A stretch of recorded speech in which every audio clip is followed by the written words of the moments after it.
Good morning, everybody. Texas Homer, Ian Boyd, Wednesday morning show. We're going to talk about the tight end room. What do we have there? Can they block and catch? That's going to be important. Opponents to beat. Ian has structured who we need to beat into tiers in reference to the new college football playoffs. And then we're going to talk about Dunham, the quarterback they committed that Ian, I guess, got to see in person, right, whenever they played Liberty Hill. Incidentally, I happen to have seen him in person. So we'll break him down because Ian has some good insights on him. Ian, where would you like to start? Opponents or tight end room? Well, let me just note, Connor, that my flag football team won this weekend. Elite. I have a post on americaswargame.substack.com where I lay out our base defensive strategy and the various tweaks we've made. Mm-hmm. Anybody coaches 5-on-5 flag football, pretty good resource for you. Because what does the 5-man coverage look like? Well, that's just the thing. Everybody else in our league is terrified of getting caught. So we're facing like man coverage in like 4 and 5 man zones with maybe one pass rusher. We blitz 2 every snap. Okay. We play 3 in coverage. So it's like theoretically they could get 4 on 3 and catch us and hurt us, but also children are not going to be able to read that fast enough. Exactly. Yeah. You understand you intuitively understand the underlying principle of the scheme. Yeah. So man, if you have a 7-year-old that's just like seeing the pressure and hitting, that'd be incredible. That's the next superstar. Well, we have a robber too, so theoretically, the first place they're going to look, they're going to replace, and we get teams that try to come in and throw on us get pick-sixed into oblivion. So what are the coaches telling their kids throw into the pressure, but then you're having someone come and fill that immediately? I have no idea what's going on. Okay. It also helps that sometimes my blitzers like get caught looking. Mm-hmm. So I'm like, go, go, go, go, go. As soon as the ball snapped, you're allowed to be on the field with your team at this age. It's like 8 to 10-year-olds. Yeah. But sometimes they get like frozen. So it looks like they might be playing zone or something. It's not always obvious what our structure is. And our robbers moving all over the place too, based on. So you're getting de facto disguise. You're getting de facto disguise without even actually planning for it. Yeah. Well, see, that's brilliant, dude, because they can't anticipate what you're going to do if your players don't even know what they're about to do. That's high level. It does get us into trouble, though. Well, yeah, absolutely. But it's funny that you've introduced disguise accidentally. Ian, have you thrown your hat in the mix for the new DB coach after talking about your elite coverage scheme? This kind of thing comes up every now and then. Just for the record, I don't know jack about like how to teach people high-level techniques on the football field. I can watch a game and understand who's supposed to do what and if they did it. I cannot tell you, oh, he failed because his feet didn't do the right thing. Scheme's like 1/5 of coaching. Yeah, he didn't get his T-step, whatever, something or another right, and this guy beat him with the Ronsky feint. Is that Quidditch release? I don't know any of that stuff. That's like so much of true high level coaching is those pass rush moves, pass rush counters. I don't know none of that. It's like a movie critic, right? That doesn't know how to make a movie.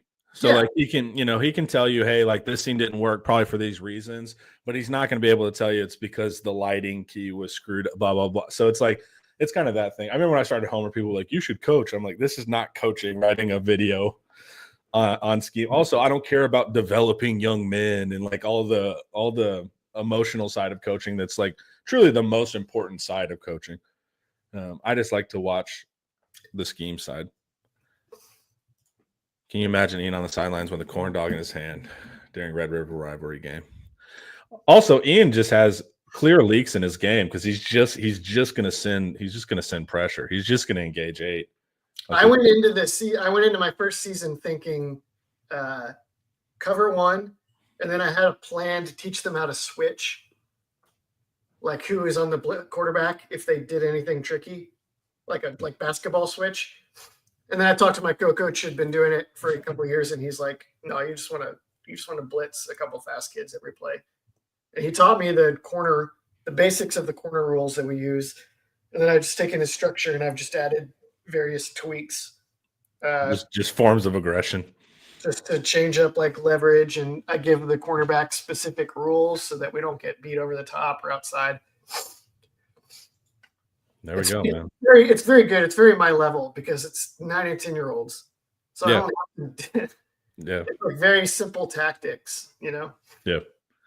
And apparently no one knows how to counter you yet either. That's where the coaching gets tricky. Well, where we were getting run on is the thing. Teams that could run the ball effectively were torching us. And my last post is about some adjustments I've made that are hopefully going to help us stop the run from here on out and win the championship.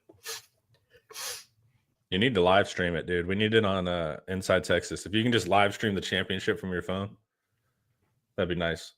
Tight ends, Texas schedule. You want to start tight ends? Let's do tight ends. All right, let's do it. I'll pull it up for you here, Ian, and then we will discuss. All righty.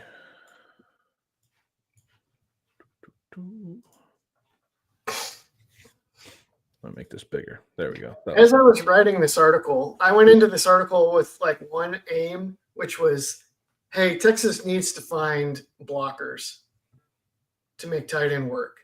Like it's going to be easier because I think Arch Manning can run the ball some. Right. And that'll make it. You can freeze ends. Yep.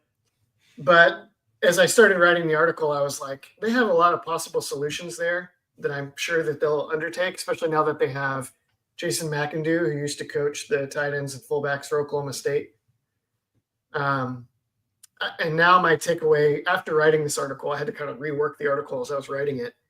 My takeaway was actually what they really need is another receiving tight end. Like that's the Ian Boyd special. You think it's going here, and then it just zags on you. I hope that's not obvious in my columns too often. Yeah. No. Your insights are unique. That's why it's interesting. Plus, we've been talking about the tight end stuff for a couple of weeks, so I'm glad you like dove in to really see what we need. All right, so let's kind of talk about Sark's history real quick. JT Sanders and Gunnar Helm. Basically, right, he was it's receiving tight end first, a good one, and then they'll teach you how to block enough. You're not going to get elite blocking. There's going to be some times where you're frustrating, but they've been able to teach you somewhat serviceable blocking. Do we just want that this year? B minus level blocking, or do we want the real thing? I think you want one guy on the roster that's like a road grader at tight end for the red zone problems, even though Arch Manning can help there some. Mm-hmm. For the red zone problems, for the short yardage, and then also just for the end of game when you just want to run the ball to protect the lead. Technically, they did that last thing really well this year, but it's hard to know how that would translate against the top teams because they couldn't even get into that position against the top teams because they couldn't run the ball earlier. Yeah. You know what I mean? Yeah. So, like, we ran the ball really well in the fourth quarter on Texas A&M, right? They ran the ball the whole game pretty well on Texas A&M. Yeah. So, of course, when they brought in Juan Davis at the end, they were even – and the A&M was tired, they were even better at it. So, they need – ideally, you want in your 12 personnel to have one guy on the field that's, like, bringing you some real oomph in the run game to just block teams that know the run is coming and just block them anyway. Let's see if we got that, Ian. They didn't quite have it last year. I think Gunnar Helm and Juan Davis were both pretty good blockers, solid blockers. They usually hit the right guy. They couldn't impose their will on top teams. First step here, obviously, is Spencer Shannon. It's basically why he's on the roster, is to do this. All right. So Spencer's up at the top here in this Gravedigger, right? Nope. He's on the line. That's in line. Gotcha. The off-ball guy is Washington or Randall. I can't remember which. He's white, so it's going to be Randall. There you go. All right. So he's being covered up by this play button here. So let's watch.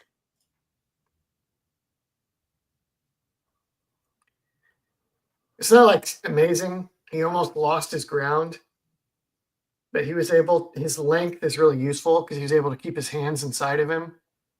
Length is really useful when you're up on the line. Right, because you're an offensive lineman at that point. That's why you want tackle arm length. Yes. Now it can be a problem when you're not on the line, which we've discussed, and we keep kind of selecting for these taller tight ends, which have some function and then have weaker function in other applications. I don't know why I chose this specific rep. He had a number of reps in line in the spring game, and I've since found that he actually played a lot more last year than I realized. And I watched some of those snaps. And in line, he looks pretty good. I'm sure he could be better. He could be stronger. But his length is good. His size and strength is solid. And he's able to get his hands on people and keep, at the very least, he can maintain the line of scrimmage, which is good because now you're extending and you're creating additional gaps. Right. So this is why he's on the roster is for this, and he's pretty solid at it. Off the ball, I think he's gotten better since this, but he's not like very good off the ball, as you'll see on this clip. So is this him right here? Yeah, now he's off ball like a. So yeah, so he's blocking back against the line, I guess, on some type of split zone here. Yep. Yeah, split outside zone. Here he is. Who is that? A nickel? Vosick. Oh, it's Vosick. And so this is right here, teach tape, guys. This, you don't want to do this as a tight end. You don't want to bend at the waist and expose your ribs to an end there. It's not going to work. Play it again so people can get the full effect. Yeah. Yeah, it's just a bad rep. Now, once again, it's actually kind of incidental to the play. Yeah. Like the other one, he did a pretty good job, but the play got stuck because it went elsewhere. This one, he does not do a very good job, but the runner's able to bounce because whoever is at left tackle, I think next year's starter, what's his name? Gooseby. Gooseby like wins the edge, caves in the edge. But yeah. This is also like the kind of the good enough philosophy where it's like, hey, you got in front of him, good enough. You know, at the tight end spot where it's like, yeah, technically, but it's like, man, I would like our tight ends to block, like for real. Especially for everybody on outside zone, which Texas ran a lot of last year. On outside zone, the line is moving way to the left. It's like, say you run outside zone left. The line is going way to the left, and they're moving all the gaps left. And then the tight end comes back to the right. And it's just like, just hold your ground and hit the guy. Right. Don't let him cave in the cutback lane. We're already cheating advantage on you. We're getting you moving full speed against a guy that's stepping off the line. Like, we're already advantaging your play. Yeah. So it's like, look, man, you're running full speed against a guy that's taking one step. Like, you can hit him. But if you run inside zone, which Texas may do more of this year, if you're in inside zone, it's not enough to just hit the guy. You kind of want to displace him and create that cutback lane. Because the line is not going way to the left or way to the right anymore. They're going downhill. They're trying to – Texas's inside zone is still kind of lateral, actually. But even still, you at the very least, you want to get good contact on him. What do you think about, like, Y insert? Like him having to go through the line and block? So I think both that play and split inside zone are tough for Spencer Shannon because he's like 6'6" or 6'7". And so you're like on inside zone, you can see him when he's trying to find Vosick, that he's like, he has to kind of change his angle. Yeah. Hit him. I think those long legs are not good for the sort of short, choppy steps that you want to take. And if you're running there's another kind of play for everybody that's wondering what Connor's talking about. There's another kind of zone play. They usually run in like inside zone where they block in two different directions. They zone block in two different directions. And then the tight end runs through in between and lead blocks on the linebacker, which is theoretically an easier block because now you're taking on a linebacker who's trying to find the ball instead of a big, powerful defensive end. But you have to be able to find the hole quickly, get through it with momentum. And I don't know that 6'6" is conducive to that. Yeah. That's why I'm like, tall tight ends, I don't love them, man. I like 6'3", 6'4". Well, if you're going to play him off the ball, then and you are. And you are. Yeah, and so it's like that's where it's like, yeah, we are going to do that a lot. Because a lot of the time our inline stuff in Sark's offense, like sometimes he's blocking dude, but anytime a tight end is like truly in line, I'm looking for him to go vertical. It's like they'll block him a couple times, give him easy block, but really they're mostly using inline to get him to sneak him vertical at some point. And here's the biggest problem with Spencer Shannon, which is that he's not really a seam stretcher as a receiver. Yeah. So you're only putting him in line to extend the line and be like a sixth offensive lineman. Well, so why not use a sixth offensive? Why not use the sixth offensive lineman? Yes. Yeah. So we'll see what Shannon can come up with. Yeah. That's easy.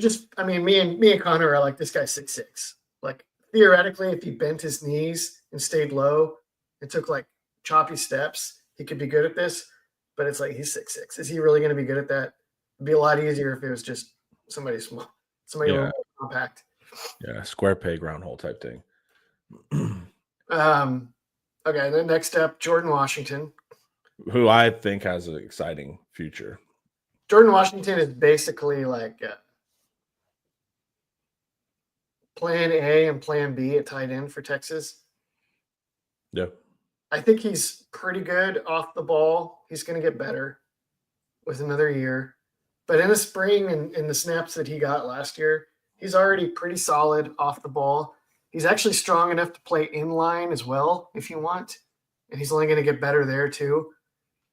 And then he's a true athlete as a receiver. He's going to be a problem in the pass game too. Yes, a huge problem. Yeah.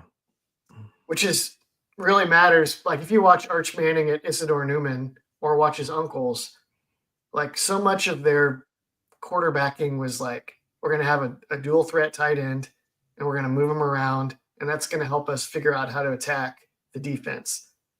Like when Peyton Manning was making all his checks and getting the offense into the perfect play every snap and playing cat and mouse games with the defensive coordinator, his tight end was an essential tool in like deciphering the script of the defensive coordinator. You can flip the strength with it. It's like it matters. So I've been arguing ever since Texas got Arch Manning that it would be essential that they have an NFL caliber tight end to play with him. And right now, Jordan Washington could do that. And that's it. Yeah. Which is very concerning, I would say, to say the least. Yeah. All right, guys, before we keep going, let's hear a word from David McClellan. I'm just going to say, guys, you probably need a fiduciary financial advisor. And I've got the guy for you. His name is David McClellan with Forum Financial. He works broadly and deeply with his clients as a financial life coach. And he should know something about coaching because he won several national championships as a swimmer for the University of Texas. He specializes in financial planning and has contributed numerous articles to Kiplinger on the topic of retirement tax bombs. So contact David today to be your fiduciary financial planner and schedule a 1-hour consultation to assess your financial situations. The free consultation is available, so just give him a call. The number is 312-933-8823. That's 312-933-8823. His email is also in the description below. Thank you, David. Y'all go check him out. Get your money right. So Ian says here, I'd buy long on Washington as an all-around tight end, but in an ideal world, he can lean more into one strength or another for 2025, and the smart money would be on receiving being the focus. Right. So now what, Ian? If we're looking for a true blocker, right? Somebody that is just mean, or needs to eat based off of that, right? Like is not going to get playing time unless he shows that he's a mean blocker. So what do we have here? Will Randall, former Arch teammate, played tight end and edge at Isidore Newman. Then I think ACL or something with the knee. Yeah, I think so in high school. Yeah, and so he's been out. So he's interesting, right? Familiarity with Arch. And then we have, is Ridge a walk on? Ridge is a walk on. He was Livingstone's teammate at Lovejoy, and he played. Lovejoy players all look like they're from the 70s. Between him and Livingstone, I love it, man. They all have this like look. I mean, maybe that's a thing there. Yeah. I think it's a kind of upper crust sort of place, like a Westlake kind of deal. Gotcha. 6'4", 250. Yeah. So this is more what I'm talking about, right? Yeah. He is. I think he is a legit 6'4". He's not shorter than 6'3", I don't think, from what it looked like on film. What did he do at Lovejoy, though? Was he a pass catcher, or was he actually? He was like a Gus Malzahn sniffer wide back. Like he'd line up in between the guard and tackle for split zone and go try to take off the end's head. Oh, great. I sent you his huddle. Obviously, you didn't know. I did not watch it. No, apparently. No. Now, he's not – I wouldn't say he was amazing at it. So it's not like he was like that. You remember that one dude that Auburn had when they went to the national championship game? He was like a 6'1", 260-pound white dude. He's not that caliber of a – My scale's all Ben Sinnott from Kansas State now. It's like, where do you fall on the Ben Sinnott scale? Ben Sinnott could catch too, man. That's what I'm saying. That's if you could get that level of blocking, dude, and then slip him out, like, man, that's a player, dude. I know he's a top NFL player. You can't ask for that, but it's like that's who I'm looking. That's the archetype I love as a tight end. Rich Barker would be like, any of the nameless preferred walk-on cowboy backs that Oklahoma State has had for the last 10 years. But I like the incentive here too, right? Because likely like Ridge is not going to get a ton of playing time unless you find a way to be useful there. And we said the Oklahoma State cowboy back, like that was his thing. He was able to source, second string defensive ends and what he could turn guys into that position, which is a sign of good coaching and a good eye. Mm-hmm. I like the idea of having that off-ball fullback murderer guy. The problem I see is that the more knowns so when Texas wants to get into 12 personnel and run the ball, they have Shannon as an inline or they have the sixth offensive lineman as an inline. So then are you going to like take Jordan Washington or your best receiving tight end off the field and then also put another no catch bludgeon on the field? Which also tips your hand. Yeah. And Sark does not like to tip his hand in that. I don't think so. He probably doesn't have a role unless Washington ends up being like an inline guy. And they're like, Washington, we're going to put you in line so that you can get up the field too. And then we're gonna run our plays in which the main hammer is the off-ball guy instead of the inline guy. Well, you can put him like you could do Washington inline and just kind of run away from him to where he's just kind of getting in front of guys. Yeah, it could totally work, but that's what it would look like. That's when Ridge Barker finds a role. That or like some kind of goal line set. I believe in you, Ridge. You will climb the ranks. Go hit guys. I think Randall has a tough deal because he was actually more of your I don't want to say Ben Sano, but kind of that was what he did at Isidore Newman. He was like adequate blocker and great receiver. Right. And apparently between the knee injury and the step up in competition, the receiving side is just not there. So he like has to remake himself into a bludgeon, which he may or may not be interested in doing. I don't even know. Right. Yeah. So, or also just take years of development to wherever your knowledge is going to be. You learn how to get to the spot as a fifth year guy better. Yeah, we'll see. We'll see. Cade Brewer took that path and ended up being a pretty solid blocker. You watch Cade Brewer in high school, and he was like hurdling people and like flexed out and like not that at all. So. Yeah. I think Tom Herman went to a Lake Travis game and offered him after the game or something, and like he was like on the sideline and watched Cade Brewer hurdle somebody, and he was like, okay, just Works for me. throw him in. There is some times where you watch a singular play and you're like, that'll work. Whenever I try to evaluate players, I have a metric. It's WTFs per minute. And and like if you can, that's how you know you're finding someone where you're like, what the hell? It's like I haven't seen that or something. That's how you can really evaluate. Make sure they're not playing, a preschool, but if the talent's somewhere average there, that's an important metric for me in my evaluations. Okay, incoming freshmen. Can we get some guys that show up on campus, maybe do this for us? So Nick Townsend, right? No. I'm thinking no. So I love both of these guys. I think both of So do these I. guys Yeah. are going to be really good additions. Townsend is Not an early enrollee. not an early enrollee, and He's worse doing than something that, in track. He's worse doing than that, he's running track. So he's probably going to come in even lighter than he was in the fall. Yeah. So he's 6'3", 220, and he's about to have a track spring. Yeah, there are diminishing returns to size in track. You watch the sprinters; they're actually pretty big, but football is you add an additional layer of armor still. Mm-hmm. So, and you got to be able to run with pads. So anyway, he's not going to come in at 240 probably. And if he is, he's a freak, and I might be wrong, or it's not good weight. It's gorging himself in between track and football season or whatever. Anyway, Townsend's future is bright. It's just, can he show up right then and be relevant? And then the tight end position for Texas, you got to be able to block on all the schemes, and Texas runs a crap ton of running schemes. Mm-hmm. So it's not like a McIndoe at Oklahoma State where it's like we're going to perfect your technique on executing like 3 blocks because we run inside zone almost every play. Texas runs inside zone, outside zone, duo, sweep, trap, counter, sweep. Those pin and pull sweeps. Mm-hmm. Spencer Shannon can be really good in line. They could bring those in and actually be better at them.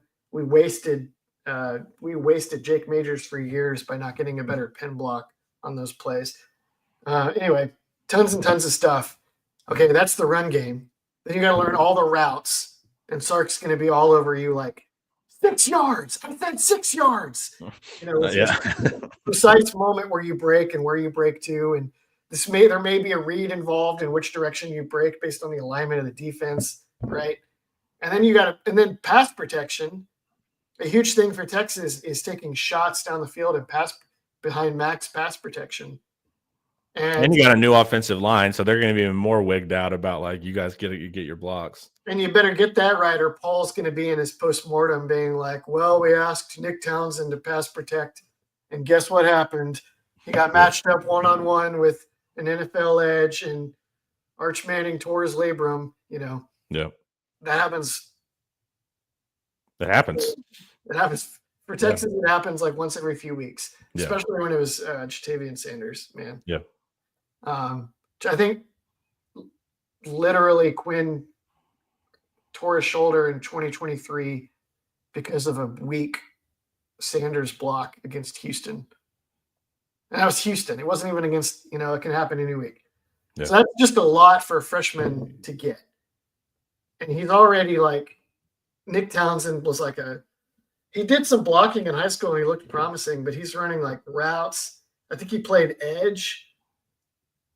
Like he's not a specialized tight end, and he's probably not going to be what people are envisioning for him until like his 3rd or 4th year in the program. So not this fall. Yeah. I think he's special though, man. Well, I'm so glad they have him in the pipeline. Yeah. All right. Winston, I like him to play earlier because he blocked a lot in high school, and he's exactly what you want as the off-ball guy. Yeah. He's like shorter, like Davis. He's thick, and he's willing to just hammer people on like split zone or whatever. The problem I see here is that, so again, the most known quantity they have are inline guys, Spencer Shannon or sixth offensive lineman. So then your off-ball guy is probably Jordan Washington. Or if they get a transfer, they're going to get like another Max Clear type, and they're going to be like, we're going to let you play off the ball and move around. Or you got to be, if it's like, we just need a bludgeon. Well, now you have to beat out Ridge Barker. And, you got to beat out Ridge Barker. He's number one. Maybe that's not even a question. Maybe the coaches don't even like, of course he's going to beat out. We're not going to play Ridge Barker. Ridge Barker doesn't command as much of the salary cap as Winston. Right. But I don't know. It feels like a long shot for either of these guys. He is an early enrollee, though. Yeah. Long shot this year. Yeah. Those two down the line, man. Okay. So do we steal a third stringer from another spot? The old McIndoe special? If this feels unnecessary because they have the sixth lineman solution, they have Rich Barker, they have Spencer Shannon. It's like if you were struggling to find, like, we just need a bludgeon. We just need somebody to come in and be a bludgeon now and again. When I started writing this article, I was thinking that's the most important thing they need. And then I realized they have a lot of options. Maybe they haven't materialized yet, but they have a lot of options for creating that blocker. So like back in the day, Texas moved Caleb Blewett from defensive end to tight end, and he did that. And he was exactly what you want for just like a smash mouth spread glorified fullback, right? And I think he could play in line too. He was awesome. That's what I want, glorified fullbacks. But they don't really need to move anybody to get that. So I didn't even really do much study of the roster to figure out who they could move over. It would probably be like a linebacker, like a walk-on, like Marshall Landwehr or someone like that. They don't have depth at edge or end to move anyone, and everyone that they would want to move would be like who would even? Exactly. They're all NFL guys. What are you going to move them to tight end? They're gonna. That's a transfer. The guy that you want to move is the defensive end. That's like 6'2", 245, and he's an athlete. But it turns out he doesn't have the right like flexibility or bend to really rush the passer effectively. So then you're like, okay, he might be like Justice Finkley. Yeah. Justice Finkley was like a pretty good defensive end, but he just didn't have the right twitch to ever be a great edge rusher. He didn't have the length either. He didn't have the length. Yeah. So he would have been the perfect guy to move and be like, we're going to turn you into a bludgeon. And if he could catch, he could have been freaking awesome. That would have actually been interesting to see Finkley in that kind of H-back role. Yeah, I now regret that that's not what his fate was with Texas. Yeah. But I think he may have already finished his degree and he got it transferred to somewhere else. Yeah.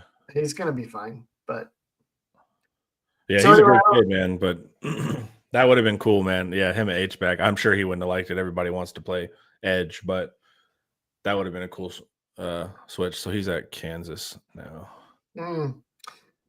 They might move him. They'd be the kind of team they would move him, but I don't know if they can afford to. They might be like, you can hold your ground on the edge. Great. Yeah. You want anybody from the portal? I think they absolutely have to get someone from the portal. Because right now, so like I've laid out, they have all these possible solutions for like, how are we going to block people?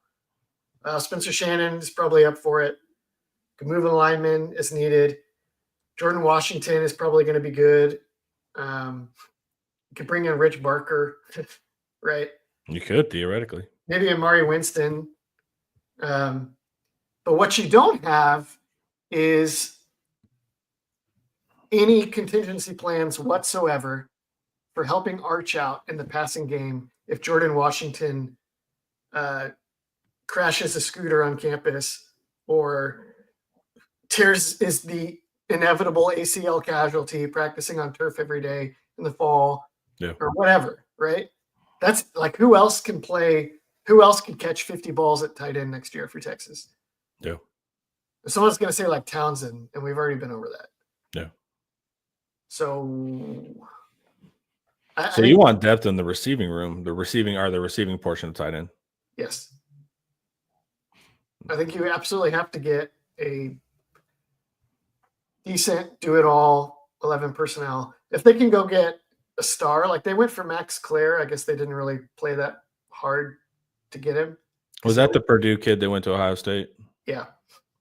Yeah. That would have been perfect, but maybe it doesn't have to necessarily be a star, because I think Jordan Washington can be a star. But it has to be someone like man, I want like a grad transfer that just knows what's up. Someone that can, like, Sark's scheme is very friendly to a tight end if you just have quick feet and catch the ball when it's thrown at your hands. So I'm trying to think of like a good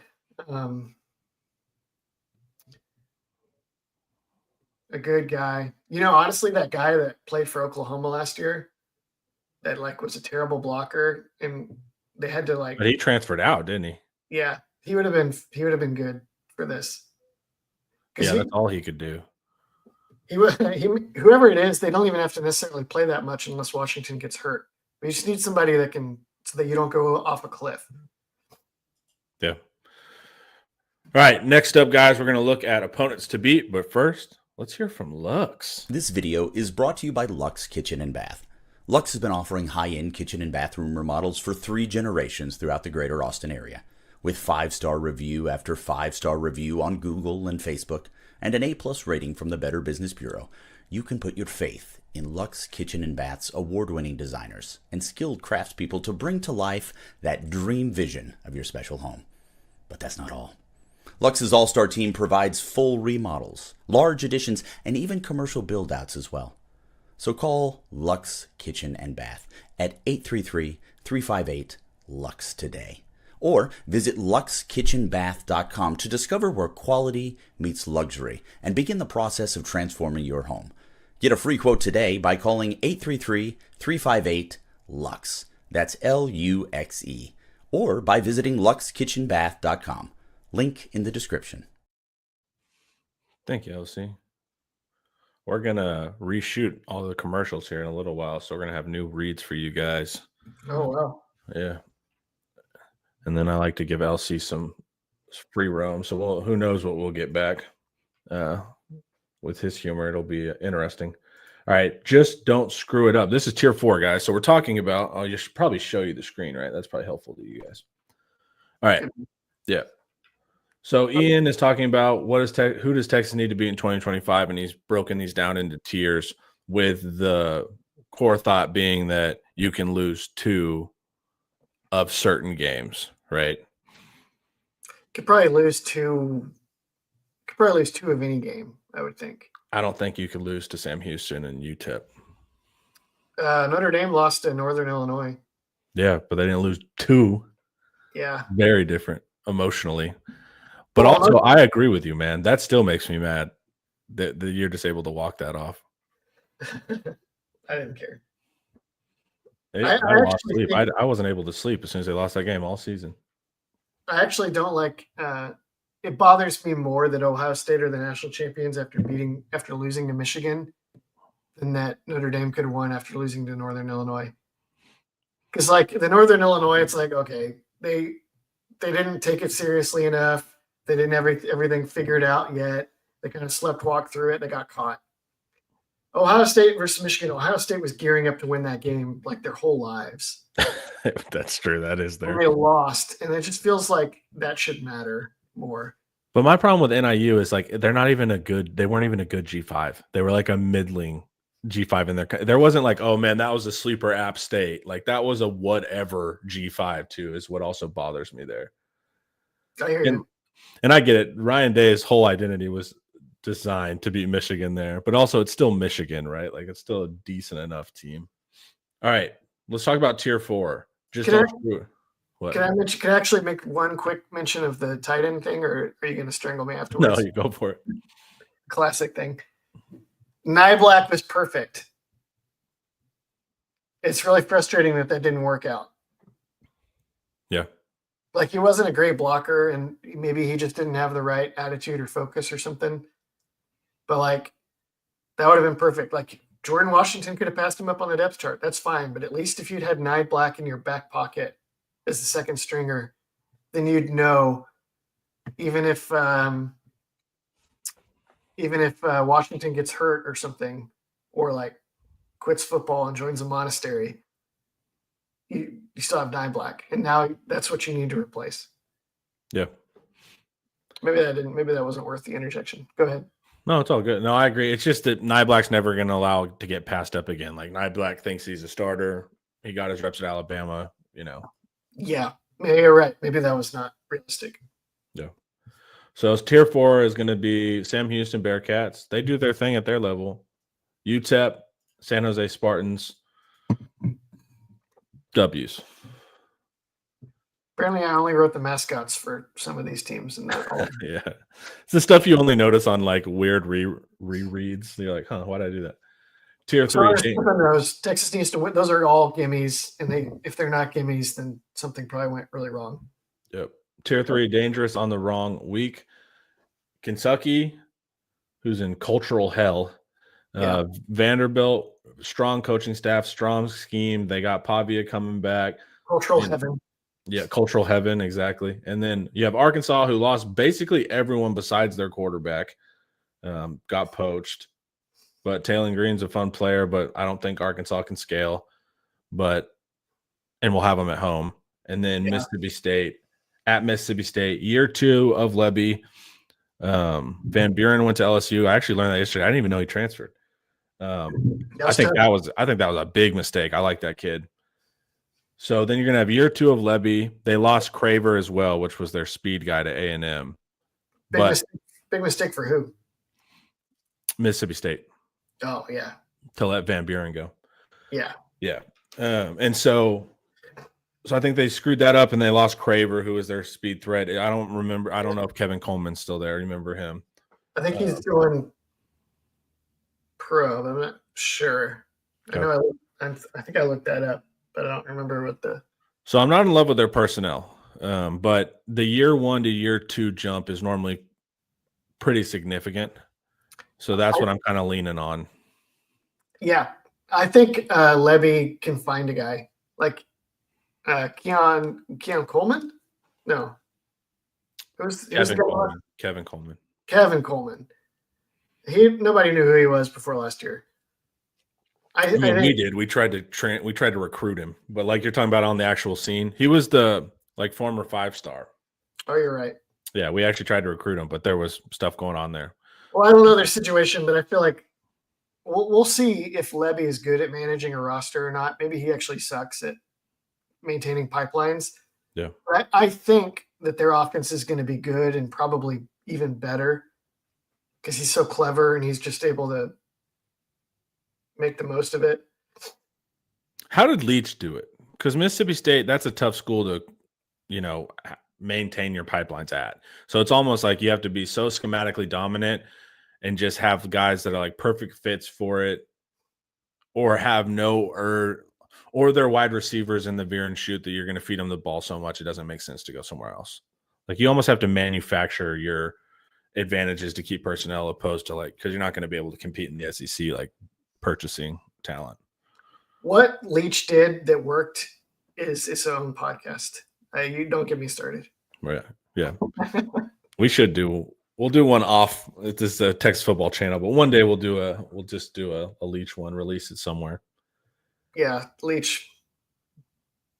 I do have a thing I wrote about him on the Substack that we also posted on Inside Texas when he passed away. Legend, man. Y'all can look that up. It was like R.I.P. the Pirate or something. Ian Boyd. You'll find it. So yeah, these are all like if you sleepwalk, they can catch you. Yeah. I'm looking at it again. But it feels like Texas has kind of solved that aspect. Yeah, especially because so getting Kentucky on the road is different, but it's like, who's afraid to go into Lexington against this team? No one's afraid. Vanderbilt is probably actually a tougher game than Arkansas, but both of those games I've noticed in the last couple of years, especially now that I'm back and I can go to games in the press box or in the stands, it's kind of different coming into DKR now than it used to be. it was always harder to beat Texas and DKR than somewhere else. But I feel like our home field advantage is increased.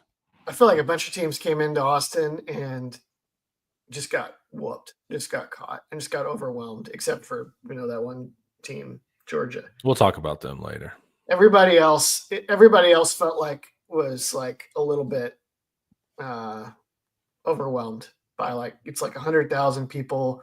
Maybe they're not LSU Bayou people or like quite on the intensity level as like some of those other schools, but it can still get pretty loud and it just feels big. So and also a lot of them didn't have experience with it. I wonder if there is an adaptation phase. They're like the quarterback that had never been in DKR is, coming back for his third year in DKR next year, whatever.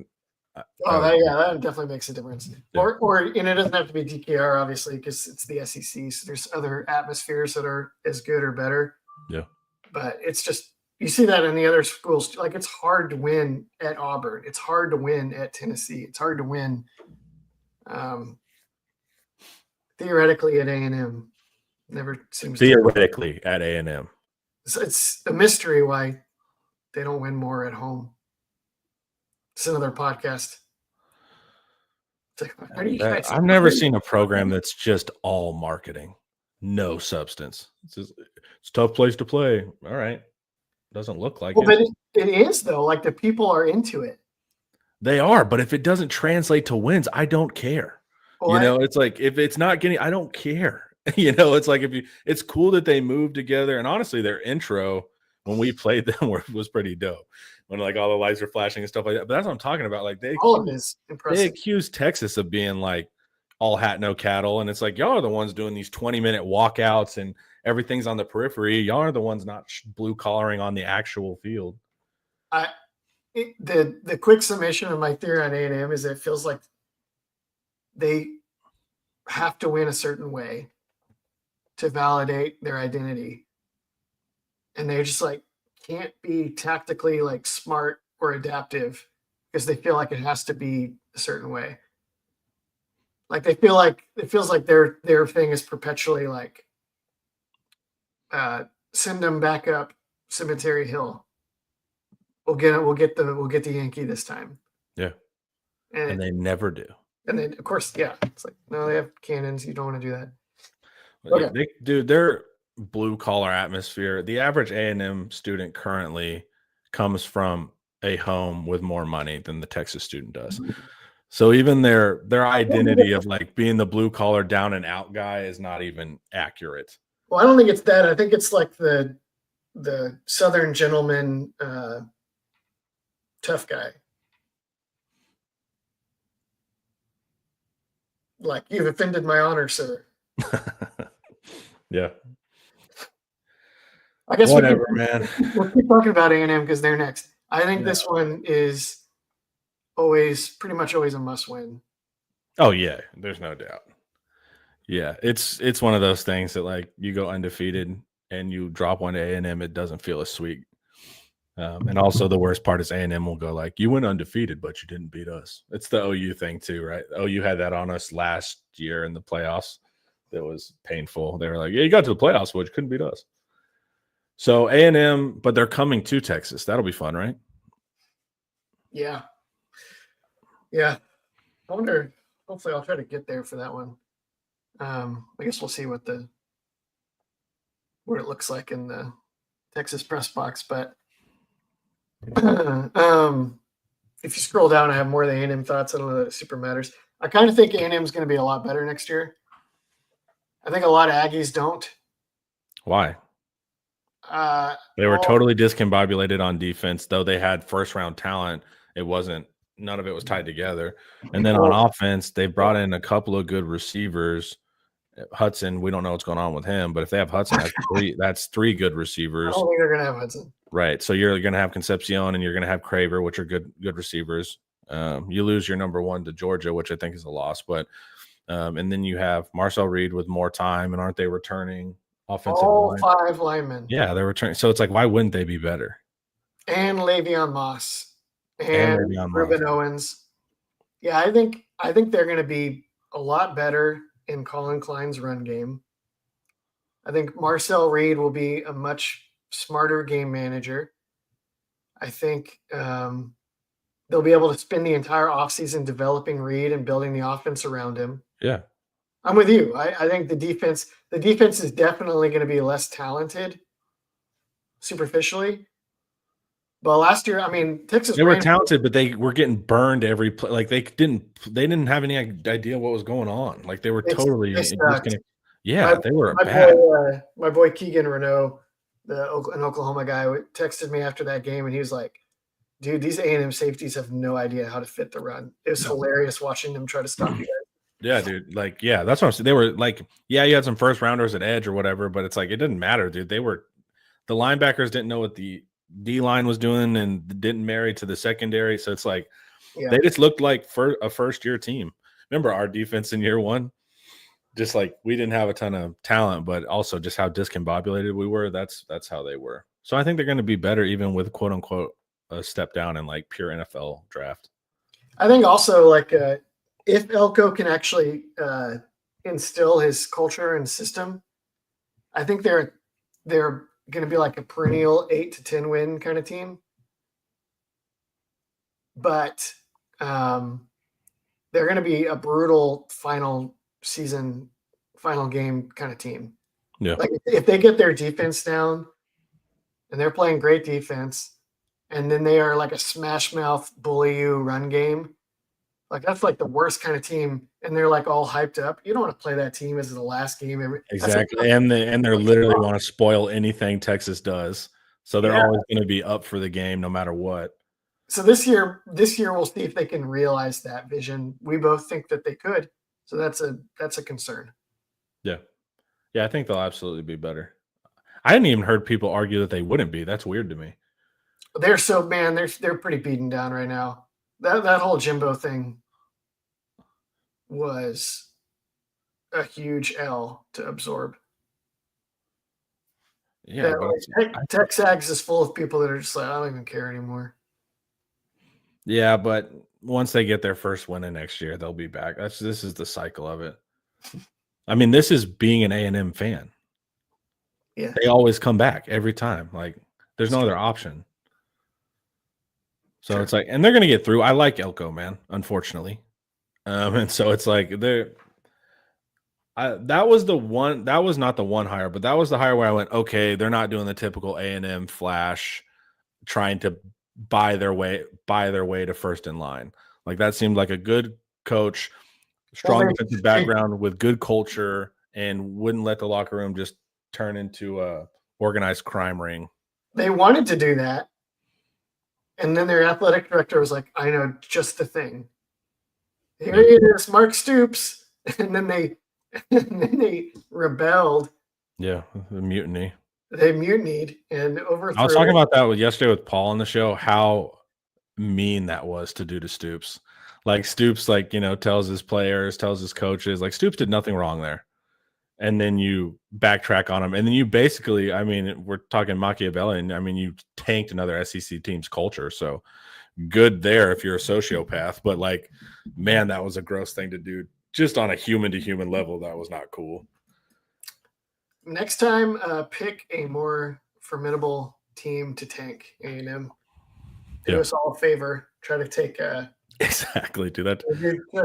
Just kill this Florida thing in the. Yeah, exactly. Before it gets going, do something. Yeah, do something. All right, Oklahoma. So on offense, it's going to be the Mateer show, hero ball. Yeah, you agree? Certainly in that game too. Like 1,000%. Around the ball 20 times or something. He's going to be running all over the place, chunking it up. So yeah, there's the Oklahoma offense. They're the Fighting Mateers next year, and then of course, Venables' defense is going to be good. Yeah. So gotta watch out for. Hilarious turn of events in our Sooner thread on Inside Texas. I'm arguing with these people that are trying to say that Oklahoma's defense is like totally mid and overrated. No.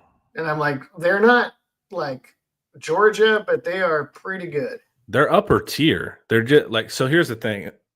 people make me argue both sides of this. I will hear that they're elite, and I'm like, they're not elite. Like elite to me is top five. They're not that top level. Yeah, and so people like just because it's Venables, and also because they blitz and do cool stuff, people equate movement to like good. And so they have that. So I'll argue against OU as soon as someone says they're elite. But as soon as someone says they're mid, now I have to argue for OU to be like, look, man, they're like a 8 to 15th. Like they're good. They're just not in that elite tier type thing. Kind of if you're not first, you're last. Kind of Bobby, Ricky Bobby logic there. I was just about to highlight that. Yeah. Yes. I think that's a pretty good comp. I think a similar level of athleticism. Klubnik is a more skillful passer. And Klubnik, I think, is better about getting the ball out. I think Mateer holds the ball. I know that Mateer holds the ball too long. His sack rate is awful. The concern for Oklahoma is the sack rate thing. Like Mateer likes to hold on to the ball and make things happen. And I guarantee you those Oklahoma receivers, when they play good teams, are not just going to be like running open immediately because they don't have the dudes. And then he's going to hold the ball.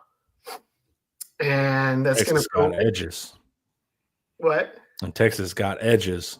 That's going to put a lot of pressure on that offensive line and Bill Bedenbaugh, which they'll probably be pretty solid on the offensive line, I would imagine, but they're not going to be like when Kyler Murray was sitting back there for 10 years and they had like NFL guys. Somebody else says, plus, can you pull up that recent AR comment about Wes Goodwin? Wes Goodwin is only coming in as an analyst. And he was an analyst. He came up at Clemson under Venables. And Venables is calling the defense. So I would not get too excited there. I don't know if he's even the guy who runs the room when Venables is doing something else. So it might be that other new guy they got. Waste your resources there, Venables. Make sure you're leading the room at defensive coordinator and not head coaching. All right. Don't lose too many of these. Man, you had a chance to put TWO there and you didn't. That would have been solid. But they could lose 2 of these. That's what I'm saying. But it's still it's a good play on word here. It's not literal because you can technically lose 2. I get it. But it would have been fun. My thesis that was a little bit of a take that got a little bit of attention. I should have tried to emphasize that doesn't sound like you, dude. I should have tried to emphasize it more to get more attention. I think what you're aiming for is every tier above, you need to win all those games, which was 9 games, right? Yeah. Sure. And then you need to win one of these 3 to be in the playoffs. Yeah. If you win 11 games and you go 11-1, that's better. If you go 12-0, that's better. Sure, great. Texas is a little younger, got a little more holes, and I think people are realizing just yet. Me and you and Paul have been talking about it a lot. Some question marks.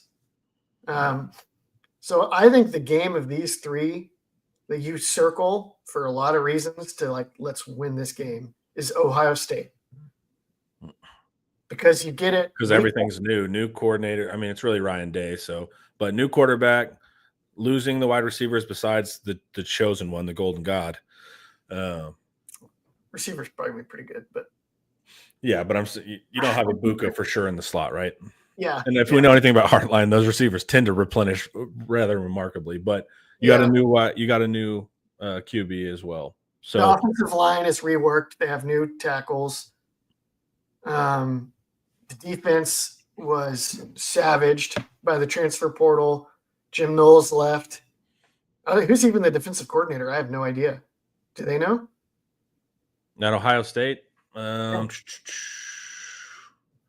hired somebody. Weren't me and Paul talking about it? Chat, hook us up. Ohio State defensive coordinator. They're still looking for DC.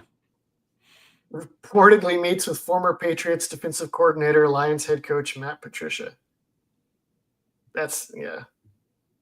Good job by Matt Patricia's agent to put that out there. Yep.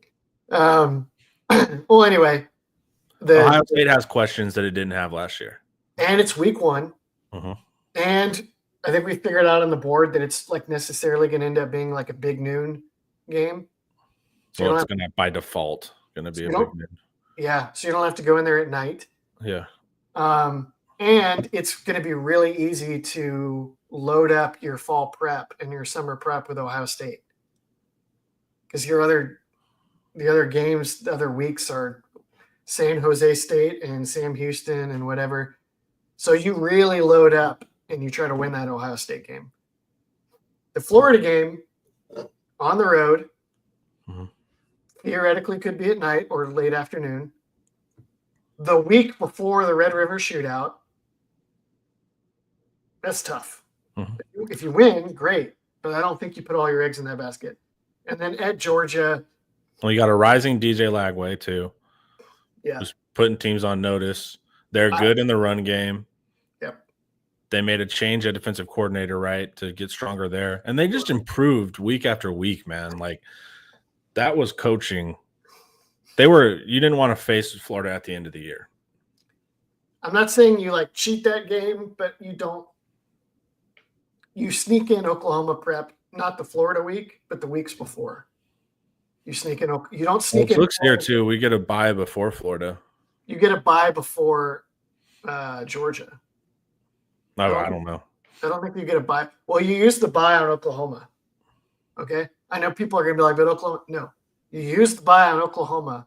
Do not use it on Florida. That is a mistake. Do you get to choose that? Isn't that the SEC that chooses that? Isn't that your league scheduling? What is he even talking about? I was pretty sure that they don't. Do they have a bye for Florida? All right, let's see here. September 20th, they do. They do. Cotton, he tested your honor, dude. He did. Says, sir, I think you're a liar. I would use that bye on Oklahoma. I don't think, but what do you mean? Like move it to Oklahoma or just use it to prep Oklahoma? Use it to prep Oklahoma. Okay, I thought you were saying like we got to choose our bye. Like, no, thank you. I don't want that bye there. Let's put it in Oklahoma. Okay, I got what you're saying. I mean, a bye week is always going to have split. You're going to work on some new stuff. Yeah. You're going to look ahead a little bit to Florida, probably. But I would put like most of the flex time of that bye on Oklahoma. And sometimes they do that and they don't tell the players necessarily. There's like different ways of doing it. Bob Stoops used to have a day of the week that was like Texas and Oklahoma State, no matter what. Yeah. So Florida has our full attention as fans. And we got to make sure that the team is also, because you're going into the swamp. There's good coaching there. I know people hate on Napier, but I disagree with that. I think he's a good coach. And then throws bombs. Georgia throws bombs. Yeah. I think people are going to say that you really want to beat Georgia for the psyche of it. I think that's great, but when I'm looking at the schedule, I'm just like, what's the best way to emphasize your way to 10 wins in a playoff berth? The Georgia game. And they do get it after a bye also. But I think the Ohio State game is your big opportunity to get that big win and set you up for 10 wins. If you don't get the Ohio State game, then you need Florida or Georgia. It's kind of a favorable schedule overall. Texas, those three teams are all really good, I think. And A&M and Oklahoma are dangerous. That's kind of it. Like, it's a good year one for Arch to get going. How do you feel about Georgia next year? You think they're going to be better than this last year? You think they're going to be about the same? I think they're going to be at least as good. It feels like other people disagree. I think they're going to be better on offense. I think they're going to be much more I think last year they were split where they wanted to be kind of pro style passing with senior Carson Beck, but then they didn't have any receivers because half the receivers ended up in prison, and the rest of them couldn't catch. I was gonna say they literally didn't have hands. Did anybody else notice that Gunnar Stockton threw some freaking bombs on Notre Dame and some of them got dropped? Yeah, I Some mean of those throws he made, I was like, oh, jeez. Damn it. I think they'll be a little more. And they had Travis Etienne was like, not Travis, Trevor, whichever Etienne was at Georgia last year, was like injured most of the year, and they had to use this freshman that didn't know their inside zone scheme as well. Frazier, but he's a good back. I think Frazier will be interesting. He'll be back. He'll be good. So I think they're going to be better at the things that they want to be good at. So more run game, but then play action passing with Stockton. Yep. More traditional, what we think of Georgia. Yep. And then defensively, people are like, well, all their good linebackers and edges are gone. It's like, oh no, Kirby Smart's going to have to find new good linebackers and edges out of. Also, they create 5-star players. Yeah, out of the patch of 5-star players, they also develop those 5 stars to maxed out. And guess what? Say they didn't have X player. Those coaches are incredible with scheme too. So like they can make up for that whole little group of defensive minds they had over there is not fun to play against. I'll tell you that. They're really good they're all like downstream of Bill Belichick. Yeah. And they're all really good at Belichick type stuff where it's like you mostly keep it simple. But you also game plan tailor. You have a tailored game plan where it's like we're only going to do these like 2 or 3 things this week. But you are going to play left-handed somehow. Those 2 or 3 things are going to make you play left-handed. They were also like one thing that I do feel better about with Georgia is I feel like Georgia was perfectly built to crush a Quinn Ewers Texas team. Because Quinn Ewers was like strength, throwing shot plays, one-read plays designed up by Sark. Weakness, being in the pocket if that wasn't open. And Georgia was like, they're going to play man coverage, they're going to bracket, they're going to take away a lot of those one-read plays. And then they're not like you watch Nolan Smith in the Super Bowl. God. Georgia edge, he was freaking awesome. He had like 3 or 4 sacks a year at Georgia. Like Georgia is not a lineup 5-star edges and beat you around the corner every play. They will move guys around and they will find the weak spot in your protection. Correct. And then they will run the blitzes that week that attack your like crappy right guard or whatever. That's why it'll bother me when they act like Kirby's success is purely 5-star. Like, of course, the 5-star is never going to hurt you, but they scheme for real. Like, they take flexible. It's that's a very Belichickian thing where it's like the way we're going to manufacture pressure week to week based on your weaknesses, and our linebackers are going to be involved in that. And that was a really bad matchup for Quinn Ewers. We'll see how Arch handles it. It's probably not going to. We got to see a little bit of how Arch handles it. They didn't go good. yeah, but it's Turns out Georgia's probably better. He's theoretically a lot better fitted than Quinn is for handling that. 1,000%. All right, we're going long, but we still got Dunham to discuss. So let us discuss him. So he committed a few days ago, right? Over the weekend, right? Saturday, I think. So let's pull up some Dunham here. Ian, I hope you remember your own article. But first things you kind of hit on is his physical talent. Okay? Decent release, great throw. Yeah, I was here for this one. Because I went to like 4 Liberty Hill games last year, maybe, and this is the one where they faced this guy was one of them. And the story of it was that like I was looking at the stats before the game, and I was like, okay, McClellan, not very good this year, should be a pretty easy win for Liberty Hill. And then this guy came out and he'd like been hurt and had come back from injury, Luke Dunham.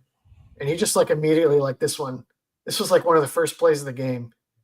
Just immediately comes out and just starts dropping bombs. Yeah, that's when as a fan you sit up in your seat, you're like, oh, wait up. And I was like, huh. And then why is he at Texas? Why is he not going to like some mid-major and to start? So here's another Liberty Hill one. They found out that number 15 for Liberty Hill, it was like a sophomore that had to play because their best safety was hurt. And they were just bum hunting him like every big play he would find. There you see he's got some speed. He's probably like a 4.7, 4.8 kind of guy. There's another Liberty Hill bomb. Caught him in a blitz. He's got a big, strong arm. He's 6'3", 185 or something. Like he just threw across his body. Mm-hmm. You know, he kind of looks like to me. Who's the Baylor quarterback? Sawyer Robertson yes. or Robinson? Sawyer Robertson is the upside of what he can be. Look at that. There's a little bit of quickness there on that one. I think what happened is that he ran for more yards than he threw for as a junior. And there's he's a fun player too. I think that was the one where I was like looking up, like, okay, what offers does this kid have? Like, cause he's freaking killing us right now. But also, he's not doing a ton of stuff on time. It's like he's like moving his feet, running out to the ball. It's like he's not really playing offense. He's just kind of hero balling. Let's see here. That's playing within the offense. Footwork and timing is a little bit Quinn Ewers-y in a bad way. He heel clicks there too. It's not there. The mechanics are inconsistent. He'll miss throws on timing stuff. He threw for like 2 or 3 times as many yards as a senior as he had as a junior. If you're watching him as a junior, you're like, if this is a wide receiver who isn't fast enough to play wide receiver for us. Yeah. So everybody already had their quarterback by the time he started to develop as a senior, and he got hurt some as a senior. So it's like he's not. I still think the tools are there. Like, why does he have that many offers? Is the non-highlight stuff really concerning? Well, if you're a big school, you've already locked up your guy from when he was a sophomore in high school. Yeah, but I'm talking about a big school, like some mid-major, like go start, you know? Well, he had some like low G5 type offers, but you're also yeah. I know. There's another Liberty Hill bomb. If you're a top school, though, you're like, well, he can just go and develop for Arkansas State or whoever, and then I'll poach him in the transfer portal. Yeah. Which also not a bad idea. Yeah, and it's better for him, honestly. Yeah. He's getting to play. The only thing that's comparable to going to another one of those schools and just starting every week immediately is what he's actually doing, which is he's coming to Texas, and he is the dream scout team quarterback. Yep. And it's a win. He can make throws. He's willing to be mobile. He's a big guy. Yeah. Yeah. So you face him on scout team, and it's like, well, this guy's kind of cooking us today, right? Yeah. The one thing he's not going to replicate very well, very quickly is timing based. Yeah, I was going to say timing based, drop back, short game. Yeah, which is fine. Like neither is Cole Lord probably. Yeah. And then he's getting reps and he's learning a ton. So he's either he could have either he's a scout team quarterback for Texas his whole career, and he graduates and he has a T ring or whatever. And it's like, that's great. Hometown kid, Texas helped his team, whatever. Option B, he really develops and becomes really good, and they're like, shoot, we actually need to put this guy in the depth chart, and maybe he actually gets to play for Texas. Or C, he develops for a few years, he gets his freaking degree, and then he goes and transfers, and he's actually been able to develop. If you pull up his, somebody's pointing out the Liberty Hill score was 78-57. If you scroll down, I've got the stats from the game. Maybe scroll up, actually. Yes. Okay. 29 for 55, passing. He had some misses, but he also had a lot of throwaways. Okay. 501 passing yards, 5 touchdowns, 0 interceptions, 8 carries for 131 rushing yards, and 2 rushing touchdowns. And you were at this game? That was in this game. On the opposing side? You got to have been like, what is going on? Oh, I was rooting for him. Yeah, well, yeah, he's hard not to root for. By halftime, I was like, also like Liberty Hill kept maintaining a 1-2 score lead. Okay, so it was enjoyable to watch him play. So it was like McClellan could not stop the slot T at all. Liberty Hill ran for, what does it say, 642 rushing yards. So Liberty Hill was always like every time they scored, it'd be like, well, I kind of want to see. I want to watch this kid cook more. Yeah. And also, I want to see what the Liberty Hill defensive coaches are going to try to do. And they were also like, they played a lot of 4 and 5 wide spread, and he was able to make it work. And so Liberty Hill would like blitz him, and he would just like run away from the blitz and throw on the run. But almost all of his highlights are off schedule, so it's like he would be super frustrating to a coordinator because he's just playing ball. He's backyarding it. Yeah. But there is tactics in it because he would find his guy that was on the weak safety. Okay. So he would run and work to this right read, at least, type stuff. Yeah, or he would throw up a quick throw that was targeting that one kid. And it was like Liberty Hill was like, you could tell they're like, we don't know what to do. Because they're 5 wide. Yeah. And so like our safety has to cover someone. Yeah. And it's not like we can protect him like we have linebackers too. We have to protect the line. The linebackers can't cover the weak slot or whatever. Yeah. He just cooked. It was. Well, you can tell that they didn't know what to do by his 500 yards passing at 9.1 yards per attempt. 700 total yards of offense. Yeah, it's like you probably tell the coordinators could not figure him out. I am in Liberty Hill for the person asking.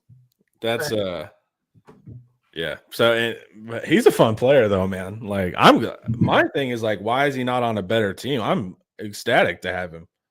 Like I said, I think he'll be great on the scout, and then also because he can do a lot of things. He can mimic the big quarterback. He can mimic the running quarterback. He can mimic the big running quarterback. He can mimic the shot play guy.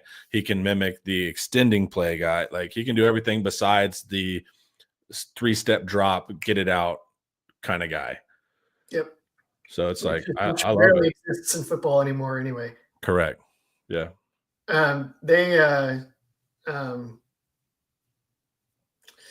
Yep. They also he's kind of like Michael Taff, where Michael Taff was like, I can go get a free education at like Rice or Brown or whoever, Ivy League type deal, or I can get a degree at Texas, which is still obviously very good, and I can play football and stay home. I have been to Dahlia Cafe once, but I got sucked in by they had a mashed potato hamburger. They had a hamburger with mashed potatoes on it, and I was like, yeah. I have to do, and I haven't been able to get back. So next time I'll do the chicken fried steak, Rex. Cool. Any final? No, you're all good. Anything final on old Dunham? Nope, just a Taft type. If he, it may be that we never talk about him again, and he like doesn't amount to much, or he's a scout team hero, or he could come up like Michael Taft, maybe Diabell transfers and Bryce. Who's the other? Not Bryce Young. The Bryce Young facsimile. KJ, yeah, it is Bryce Young, but KJ Lacey. KJ Lacey, I don't know. Yeah. It's hard to see him. He's probably not going to find the field at Texas, but maybe I bet you he comes up in a spring game at some point if they don't cancel those freaking. They don't cancel the spring game. I bet he has a moment in the spring game at some point. Man, that's frustrating. If they don't have a spring game, how are we going to evaluate these guys, man? Dude, it sucks. It sucks for us, like having to do analysis. It sucks as a fan, but an analysis. But it is frustrating to not be able to see how these guys look. Open practice would help. Especially if you're Matt Rule, you're like, exactly. You won't see how these guys look. So someday I want to tell like the full story of the 2022 open practice that got filmed by like Nash. Remember that? Yeah, it was definitely Nash. There's a lot else in that story that someday I think you could tell the story of. Not today. For sure. But someone did suggest, like, why don't we do an open practice? And I was like, yeah, because when we did the open practice, our boy Nash put it on the internet. And they were not pleased with that. They shouldn't have been pleased. That was you could, if you knew football or were an opposing coach, you were able to garner important information there that a quote unquote fan would not have noticed when filming it. I mean, it's not obvious to me that opposing coaches were able to glean from it. To me, at quarterback, it was. Yeah. I don't it want was at quarterback. You could tell who could read an offense. I don't want to go too deep here. Exactly. But that's what I'm saying. There was stuff you could absolutely understand by watching that. Yep. That was a little tricky. All right, guys. Fun episode. Enjoyed it as always, Ian. Fans, thank you guys for hanging out. And then we'll also see you guys tonight on Wednesday Night Live. Until then, hook 'em.